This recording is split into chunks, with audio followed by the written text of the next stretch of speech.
I'm Stephen Seltzer, a member of the Board of Directors for Think Local First and Manager of Development for the Victoria Kool-Aid Society.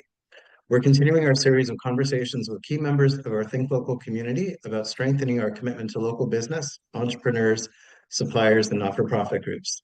So many of our members have had to adapt, change suppliers, find new customers, and plan their marketing strategies based on tariff implementation and other key economic factors. I'm very happy to welcome Jennifer Brooks, owner of Adventure Clothing, to talk about how market changes have affected her business in the retail sector in Victoria. Welcome, Jennifer. Thank you so much.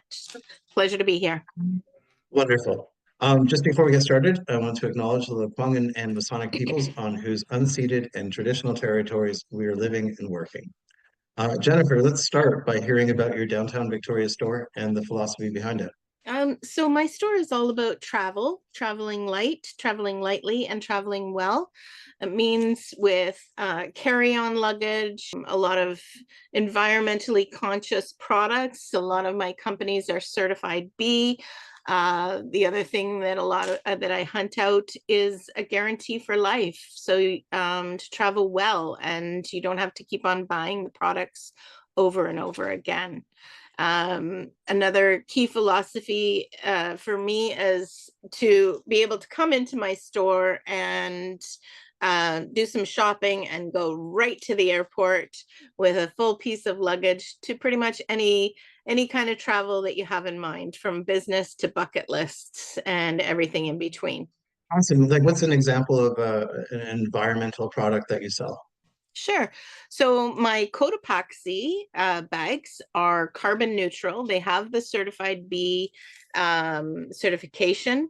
So they use a lot of ocean waste that they've manufactured back into being a viable plastic product, or nylon type product.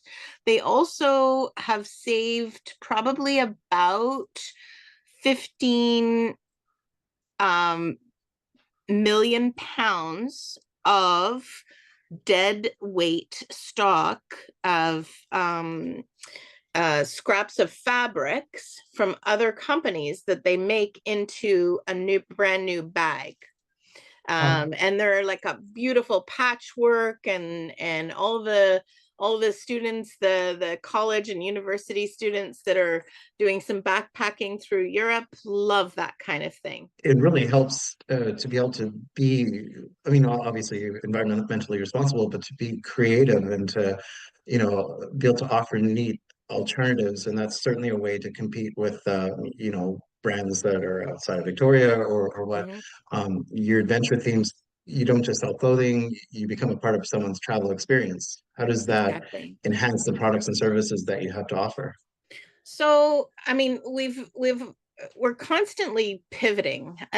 Sometimes I say to myself, wow, I always wanted to be a ballerina, and so we're constantly pivoting with what's happening in the world, and we've pivoted our way through COVID. Now we're pivoting our way through this current situation. So one of the things that I really learned through COVID was, travel is really what you make it. It can be around the world, or in good times, or when you're suffering through a pandemic, around the block. So, if you think back a few years, we all started to get outside and hike and paddleboard and kayak, all and rediscovering our gorgeous island. And now we're looking at some Canadian brands. We're looking at traveling across the country. We're looking at European travel. Yeah, I think also these times of COVID and times of ups and downs with the political environment, it provides opportunities to think outside the box and think about, what is needed in this time. and really discover those new opportunities. Certainly, the challenge would be, though, the expectation of turning on a dime. I know once the U.S. tariffs got hold, people were looking to our businesses to be able to just switch off the products they had and go to other markets, and that's a crazy thing to expect. It's a learning process for all of us. It really is. Yeah. I come from a long line of, in my business practice, of searching out Canadian products. I worked for Tillian Durables for 23 years, and in that time realized how important Canadian production is. However, over the past 25 years, the Canadian manufacturing industry is uh, almost really dead. There is a revival of it for sure with what's happening, but it's not instantaneous. And I just think over the next few years, we're just going to see that shift come back because there's opportunity for it. You know, I have this one sock brand at the moment that's an American sock brand of compression socks, and they're amazing socks. But there's also a local company, a local Victoria company manufacturing a beautiful sock. Well, I'm going to bring those in. However, it all takes time. It's not like a grocery store where one week you have apples from Washington State and then they sell through, and then you buy BC apples from the Okanagan. It's not, it took a long time for this industry to deteriorate, and it's going to take some time to bring it back up, but win. For sure. You Yeah. must be having some pretty interesting conversations with customers that are coming in nowadays. I would think that they're pretty understanding, but still, they're probably asking questions that they haven't asked before. A year ago would have been, is this made in China? Well, Right.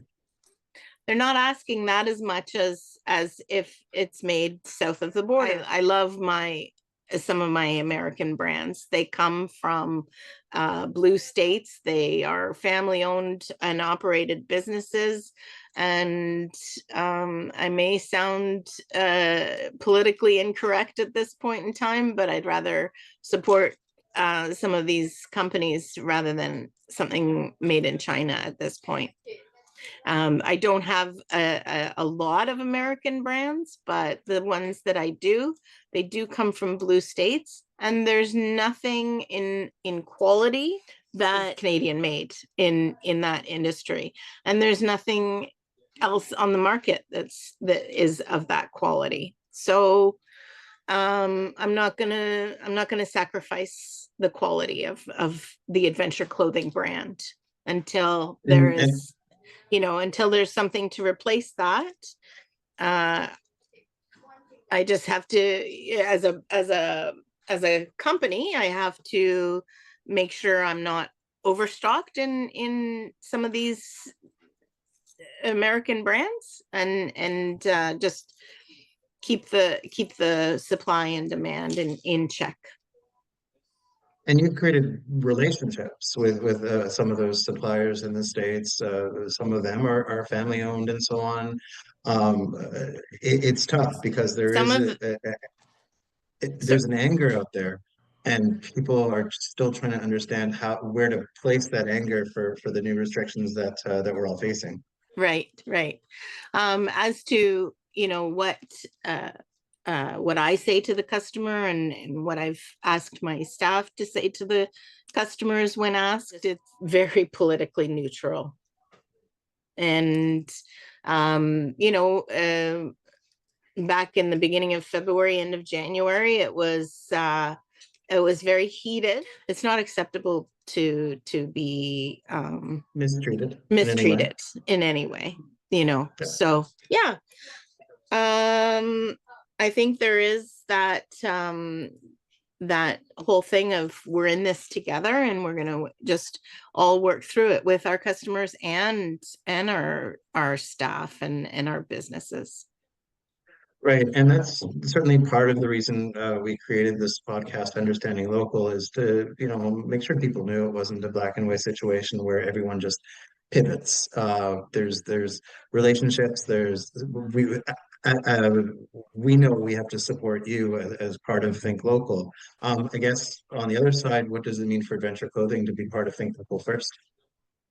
Oh, I mean, it's incredible to be a part of this team that supports each other and businesses supporting other businesses. I mean, CHEK has just put out a wonderful opportunity for some marketing, and we get together on a monthly basis and share ideas and network and share our successes and our miseries, and those are all things to learn from.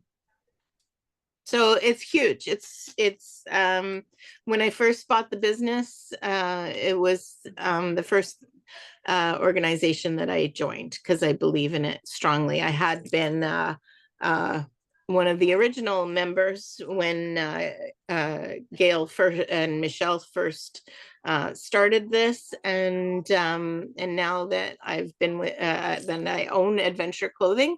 It's something that's always near and dear to my heart.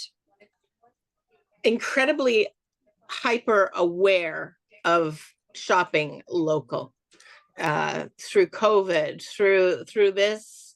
Even if it isn't a Canadian made product, the business is a Canadian owned and operated local Victoria. I have 8 employees plus myself that are making a living off of this store and the customers that are so hyper aware of shopping local. Wonderful. And in terms of supporting each other, that's the only way we'll get through, financial crises or any kind of crises is leaning on each other to provide resources, provide suggestions, to help promote each other. So we're really glad to have you with us. Thank you. Victorians are excellent place to leave it, because that is the heart of the matter, is just understanding what's behind our businesses in Victoria, and respecting our customers and our customers being able to rely on us as well. Great. Yeah, great. Wonderful. Thank you so much for the conversation today. Really appreciate it. Thank you so much, Stephen.